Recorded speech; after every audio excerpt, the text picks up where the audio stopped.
Começa agora o Pod Expert Shimersal. Tudo o que você precisa saber sobre áreas classificadas. Olá, seja bem-vindo. Está começando mais um episódio do Pod Expert Shimersal, o seu canal para ficar atualizado quando o assunto é segurança industrial em áreas classificadas. Nós chegamos ao 5º episódio dessa segunda temporada e desde já eu quero agradecer o carinho que nós recebemos com comentários, sugestões que vocês enviaram através dos nossos canais de comunicação. Se você ainda quer participar enviando algum comentário, basta você enviar através do e-mail marketing@shimersal.com.br. Repetindo, marketing@shimersal.com.br. Quero anunciar também em primeiríssima mão que nós já estamos preparando a 3ª temporada desse podcast e você pode ser um participante aqui junto com a gente, sugerindo temas que você gostaria de ouvir e aprender um pouco mais com os nossos especialistas. Lembrando que o nosso objetivo com esse podcast é compartilhar um pouco do conhecimento dos nossos especialistas e contribuir com o dia a dia das suas atividades. E para dar sequência aqui no nosso podcast, o nosso encontro de hoje é com um velho conhecido nosso que já participou aqui dos primeiros episódios, João Paulo Bernardes. João, mais uma vez, obrigado pela participação, prazer ter você aqui com a gente. Olá, Felipe. Olá, amigo ouvinte. É um prazer, felicidade e honra estar aqui com vocês, mais neste episódio, para a gente multiplicar um pouco mais de conhecimento em áreas classificadas. É isso aí, João. Bom, nós já falamos um pouquinho de várias etapas dentro de um processo para que a gente possa ter uma operação segura dentro de áreas classificadas. Hoje o episódio é voltado para a parte de classificação de áreas, né, João? Quando a gente fala em classificação, o próprio nome já diz, né? Acho que é um estudo um pouco mais específico da onde a gente está trabalhando. Você, com toda a sua experiência, João, e todo o trabalho que você vem desenvolvendo, qual que é o primeiro passo para que a gente possa realizar uma intervenção segura dentro de uma máquina num ambiente com área classificada?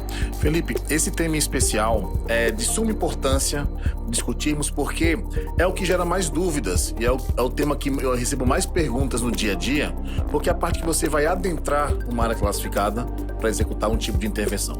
Como iniciei minha atividade na empresa fazendo serviço de campo, então a gente tenta trazer aqui um pouquinho da experiência nessa área para vocês e dentro dessa experiência a gente sempre tenta trabalhar de uma forma que a primeira pergunta que a gente faz é: qual é o objetivo, qual é o entregável dessa atividade? Quer seja fazer uma adequação de máquinas em área classificada, quer seja fazer uma manutenção em área classificada, substituir um dispositivo, instalar um dispositivo novo. Então, dentro dessa linha, eu sempre uso um termo que é a tríade da segurança. São 3 pontos importantes para fazer uma atividade segura em áreas classificadas. A máquina tem que estar segura, o ambiente tem que estar seguro e a atividade tem que ser uma atividade segura. Essa atividade, a gente reúne pessoas, procedimentos e ferramentas, que é um assunto que a gente vai tocar um pouquinho mais à frente, aqui, nesse episódio ainda, tá? Então, quando a gente inicia esse processo, o primeiro ponto que a gente avalia é a documentação que está por trás dessa atividade. Quando vamos fazer uma adequação de máquina ou substituir um equipamento, a gente precisa verificar o equipamento em si, se ele pode ser instalado naquela área. Então, a gente analisa a plaquete, o certificado e verifica se as informações do tipo de proteção daquela máquina, por exemplo, está atendendo os requisitos da classificação daquela área que vamos trabalhar. Além disso, a gente procura a área, procura o nosso cliente e coletamos todas as informações necessárias para um trabalho seguro. Quando vai ser a parada, de que forma vai ocorrer, que hora começa, que hora termina, como vai ser feita a limpeza, como vai ser feita a parada do equipamento e de posse dessas informações, a gente começa a planejar o próximo passo, que é uma permissão de trabalho seguro. João, agora de posse de todos esses laudos, acho que podemos chamar dessa forma, né? Qual que é o próximo passo para que a gente possa liberar o início das atividades ali?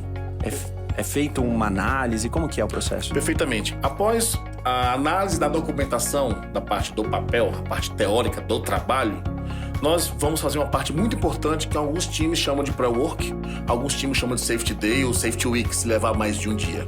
Então, todo o ciclo de pessoas que vai trabalhar nessa atividade, quer seja o time que vai dar mão de obra direta, quer seja o time de supervisão, quer seja o time que vai liberar a área, faz uma série de reuniões para discutir como vão ser feitas as atividades e o que é preciso ser feito no ambiente. Então a gente faz uma visita de campo, verifica onde vai ser feita a atividade, verifica como é que vai ser o acesso daquela atividade. A gente trabalha com análise do ambiente e análise da tarefa. E a análise da tarefa, nosso amigo de casa já deve ter ouvido falar sobre APR, que é a análise preliminar de riscos.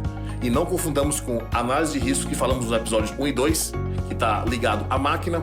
A APR está ligado à atividade. Ali eu vou descrever o que eu vou fazer. Vou fazer uma furação, vou fazer um lixamento, fazer uma substituição. Em cima de cada tarefa, eu analiso todos os riscos associados à atividade numa atmosfera explosiva, verifico quais são as medidas de controle que eu preciso tomar naquela área, isolamento da área, fazer a parte de loto da máquina, que são os bloqueios das fontes de energia, fazer a parte do procedimento em si de trabalho, e após toda essa aprovação e discussão, a gente faz a assinatura da PT e aí podemos estar preparados para iniciar as atividades de campo.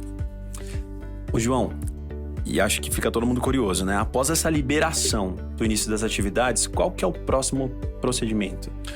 Muito importante, Felipe. Como a gente vai trabalhar numa área classificada, existe o momento que é feita a análise do ambiente e existe todo o percurso que vamos fazer naquele ambiente. Então, por exemplo, tudo que foi discutido de requisitado, a gente vai no campo, checar se está acontecendo realmente. Então, na PT, nós especificamos, precisamos fazer o controle das energias e das fontes de energia do equipamento. Então, eu verifico se a máquina está desligada, se eu coloquei o loto na seccionadora, se eu fiz o bloqueio pneumático, se eu fiz o bloqueio hidráulico, se a área foi removida as suas substâncias perigosas, se eu fiz as proteções de ambiente, as partes de perímetro, se as ferramentas elétricas que eu vou utilizar podem ser utilizadas em áreas classificadas, se o ferramental mecânico que eu vou utilizar não gera uma centelha, por exemplo. Então, toda essa parte, antes de iniciar a atividade, é feito novamente uma checagem de campo, para aí sim, de tudo validado, a gente poder realmente começar estas atividades. O João, você cita agora um detalhe que eu acho que faz muita diferença durante todo esse processo, né? Que é a questão das ferramentas que vão ser utilizadas. Tudo aquilo que vai entrar dentro do projeto para execução ali do plano de ação. É importante ter essa atenção também, né? Porque às vezes, talvez, a pessoa pode cometer uma simples falha de estar utilizando um equipamento não adequado ali que pode colocar em risco alguma situação. Acho que vale a pena voltar um pouquinho nisso e descrever, né? Perfeito, Felipe. E equipamento simples. Por exemplo, eu vou utilizar um detector de gases para saber se ali eu tenho ou não a presença de um gás. Ele precisa atender a classificação de área e não gerar ali uma fonte de ignição. A parte, por exemplo, de lanterna, eu vou ter que iluminar uma parte que esteja não tão bem iluminada. Aquela lanterna tem que respeitar, tem que ser um dispositivo EX. A parte de multímetro que eu vou utilizar para poder verificar se o painel está não energizado, tem que ser também EX, porque esses pequenos componentes, eles podem gerar fontes de ignição e ali pode gerar um acidente, um sinistro. Outra coisa, por exemplo, eu preciso fazer corte e solda no ambiente, então ali vou ter uma projeção de fagulhas. Como é que eu vou direcionar? Como é que eu vou proteger? Então, todo o ferramental que eu vou utilizar e os dispositivos que eu vou adentrar aquela área classificada, eu preciso fazer esse estudo antes e entender, verificar e aplicá-los de forma correta, e a premissa inicial deles é que eles possam ser utilizados não somente numa área classificada, mas naquela área classificada específica que eu estou trabalhando. Legal, João. E acho que isso vale também para a equipe, né? Os equipamentos que vão estar sendo utilizados ali pela equipe, também é importante ressaltar esse cuidado, né? Perfeito. No começo desse episódio eu falei da atividade segura, a gente divide em 3 partes. Em pessoas que são capacitadas para trabalhar em área classificada, e aí remetemos ao episódio 2, quando falamos das competências pessoais pelo sistema ESEX. Então, as pessoas que trabalham na área classificada precisam ter treinamento específico para a área classificada. Falamos de procedimento seguro. Então, a PT é um procedimento seguro, a APR é um procedimento seguro. Então, detalhar todo o passo a passo que vai ser feito em campo. E a parte ferramental, como já comentamos também, não adianta eu ter uma pessoa capacitada para fazer atividade, eu ter um procedimento bem detalhado no ferramental. Quando eu fui, por exemplo, apertar uma chave, usar uma chave de fenda, for apertar um parafuso, ali gerar uma faísca e eu tenho ignição lá dentro do campo. Agora, João, vamos dar uma reforçada, né? Acho que é importante, por mais que a gente já tenha falado em outros episódios também, a consequência que o não seguimento desses protocolos podem acabar gerando dentro do ambiente. Felipe, é um ponto muito importante a gente discutir, porque nos episódios 1 e 2, que eu estive aqui presente, nós falamos de adequação de máquinas e áreas classificadas. Quando uma máquina é operada por uma pessoa e gera ali um tipo de acidente, ela pode sofrer desde um arranhão, uma pequena lesão, até lesões mais graves. Quando o sinistro ocorre em áreas classificadas, normalmente a consequência é fatalidade. Então precisamos ter cuidados ainda mais redobrados nessas atividades. Para acontecer esse sinistro, nas áreas de gases e vapores, por exemplo, o amigo ouvinte já deve ter ouvido falar em triângulo do fogo. Então preciso ter 3 componentes para gerar ali uma situação de sinistro. Eu preciso ter o oxigênio, que vai ocorrer o tempo todo. Eu preciso ter a presença ali da substância perigosa, dentro de alguns limites, e preciso ter uma fonte de ignição. O que eu consigo controlar? O oxigênio não, porque a gente precisa do oxigênio. Eu consigo controlar, em partes, essa fonte de liberação da substância perigosa, mas majoritariamente controlo a fonte de ignição.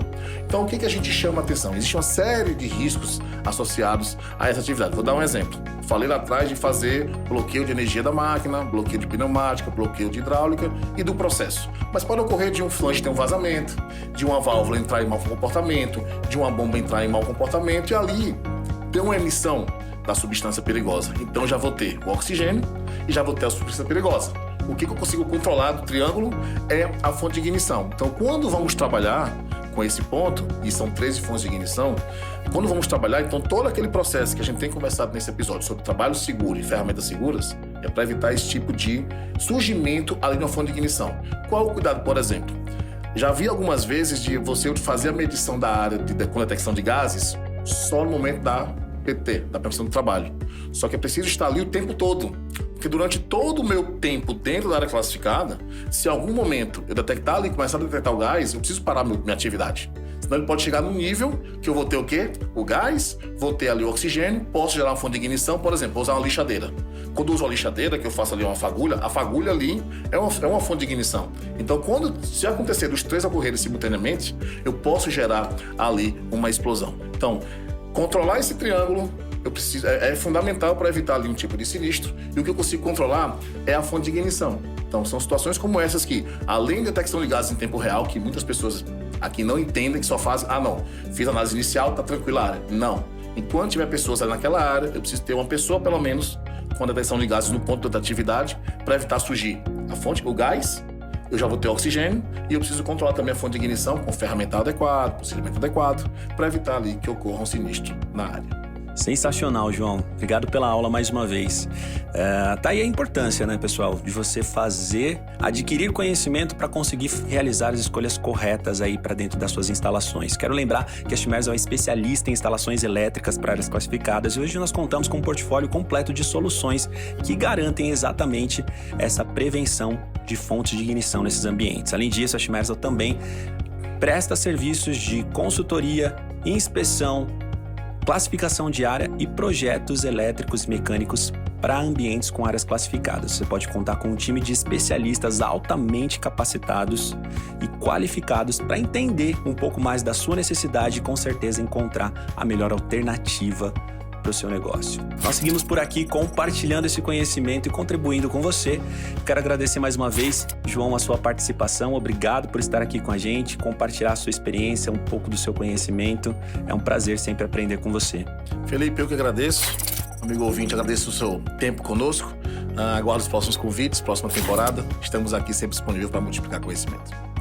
E para você que nos acompanhou ao longo dessa segunda temporada, mais uma vez, muito obrigado. Eu espero que tenha sido esclarecedor para vocês. Se você ficou com alguma dúvida ou se você quer enviar alguma sugestão de tema, quero lembrar que você pode fazer isso a qualquer momento através dos nossos canais de comunicação, nas nossas redes sociais e também através do e-mail marketing@chimerzel.com.br. Repetindo, marketing@chimerzel.com.br. Mais uma vez, eu agradeço a sua participação. Espero você aqui numa próxima oportunidade.